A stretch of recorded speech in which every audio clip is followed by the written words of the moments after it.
going on, YouTube, man? It's been a couple of days since I've done a video. I want you to go ahead and like the video, comment, and subscribe to Vernon Speaks Sports Auburn. As always, it's great to be an Auburn Tiger. War Eagle, doing another card cast here on a cold Wednesday afternoon. A lot of stuff swirling around in the Auburn circle. We've all heard, obviously, that Gus Malzahn, probably in one of the top hires of the offseason, takes the job at UCF. His excitement just resonates through his initial presser there. Subsequently, he hires former co-defensive coordinator and linebacker coach Travis Williams as his defensive coordinator. Really interested to see what develops down at UCF. Obviously, not Auburn news, but these guys have been affiliated with the program in some form or fashion for almost 16 years. Travis Williams, a former Auburn football player on that 2004 football team that went 13-0. Gus Malzahn has been associated with the program since 2009 as an offensive coordinator, leading Auburn to the helping to lead Auburn to the national championship and winning it in 2010, taking the Tigers there 3 years later as a head coach, and also there for some of the more recent SEC championship games as an Auburn Tiger. So for us to just kind of discount what Gus Malzahn has contributed to the program, in my opinion, that's just not where I stand. I think Gus Malzahn is a heck of a contributor to the program.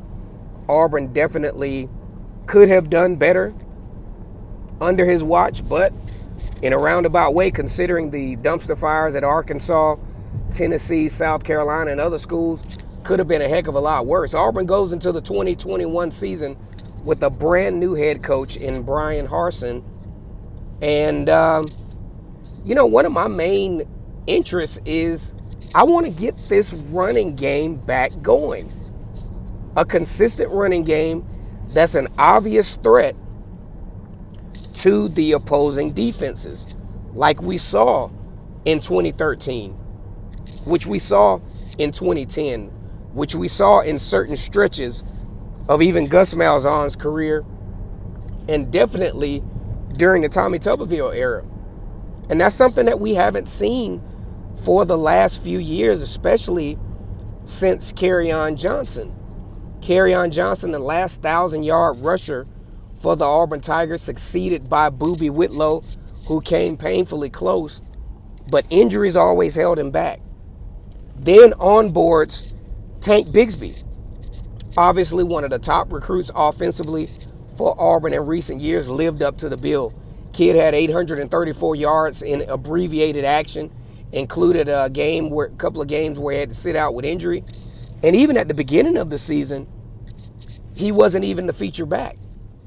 Had a 192-yard closing out against Mississippi State, which leads a lot of optimism as to where this Auburn running game can possibly go. All but a 5-star recruit out of Hogansville, Georgia. Very good speed, very good power. Still has his running back coach in Carnell Williams. On boards Devin Barrett back, who was actually recruited as a running back, but they kind of toyed around with him at wide receiver, at cornerback. Now he's been re-recruited back to Auburn under the new coaching personnel as a running back. Now, the speculation is whether he's going to be the 2-back or the 3-back, because we still have Shaun Shivers, who's proven to be a pretty nice change of pace back, and for his size, very powerful, very uncharacteristically powerful, to the point where in the Iron Bowl last year, he literally knocked the guy's helmet off on his way to the winning touchdown of that Iron Bowl game. I'm really interested to see how this running back depth chart room is really going to look like. Now, guys, I feel great. I definitely feel great, but I'm still trying to get my voice back. That's another reason why I didn't do this video yesterday, but I was like, you know what? I just got to go ahead and get back on. I'm missing doing this. And Really interested to see how the offensive line. Auburn recently picked up on a 3-star offensive line out of Auburn and really starting to add depth to the line of scrimmage on both sides. Auburn's got a wealth of talent and depth coming back on the defensive side of the line of scrimmage, but the offensive line is still in question. I just want to know, though, can Auburn get back to Auburn football, to Auburn running the football down people's throats in 2021? I need you to leave a comment in the comment section. Leave a like, a share. Go ahead and smash. I'm talking about smash that subscription button. We're over 4,000 subscribers. I'm definitely excited as to what this upcoming season is going to bring. Once again, it's Kennard Vernon Stewart here for the podcast Talking Auburn Football. Like this video, comment, and subscribe. Always great to be an Auburn Tiger, War Eagle.